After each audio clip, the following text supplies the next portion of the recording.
The Velvet Underground from that first album in 1967. It was produced, and I say that with quotes around it, by Andy Warhol because, well, all he really did was show up in the studio and say some encouraging things.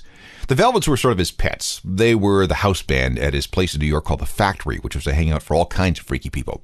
He became the Velvets' patron, paying all their expenses in exchange for them playing his freak-out multimedia events called The Blasting Exploding Inevitable. He also forced them to take on a new member, Nico, this icy German model who, wow, she really couldn't sing. But Andy liked the way she looked. He wanted her in the band, so she was in. Oh, and Andy also took 25% of all the profits. And he designed the artwork for the album. The original featured a painting of a banana, which you could peel off to see what was underneath. It was all very expensive and drove the record label nuts, but, it was a time when Andy Warhol could do no wrong. But the album stiffed. The highest it got was 171 on the Billboard Top 200 album charts. There were no hit singles, and it took more than 10 years for this record to sell its first 100,000 copies.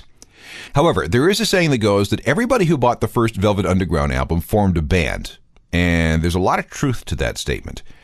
Starting in the early 70s, very quietly, the album was rediscovered by those who found pleasure in disagreeable music. And that first Velvet Underground album is now ranked by critics as one of the most important rock and roll albums ever. Period. Full stop. It's not an easy listen, but it's an essential part of any comprehensive album library. I'm going to put David Bowie's 1972 album Ziggy Stardust and the Spiders from Mars at number 2 on this list. Bowie was one of the people who found beauty, honesty, and authenticity in the music of the Velvet Underground. Bowie listened to a lot of the Velvets as the concept for Iggy came together. He conceived this fictional character, this doomed alien, a Martian messiah. In the end, he got a concept album that dealt with the end of the world, social collapse, false prophets, a race of invisible beings called the Infinites, and ultimately Ziggy's death. Although Bowie kept his Ziggy persona alive for just 360 days, it was considered to be one of the most subversive media creations of its time. It was rock theater and fantasy, with many elements viewed as dangerous by, respectable folk.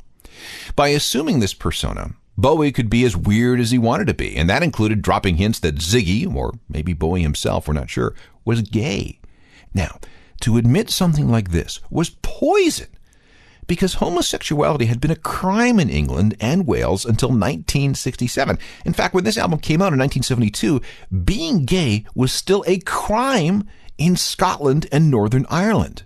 Suddenly, though, there was this pop star willing to admit that he was, at the very least, bisexual. That was absolute kryptonite to the status quo, but unbelievably liberating to those who had been scared of who they were. So much flowed from Ziggy. The punks loved Bowie. New Wave was built on entire pages from the Ziggy playbook. Goth, industrial, the whole notion of rock as theater. And it was a textbook example of media manipulation. Of course, none of this would have mattered had the album not been very good.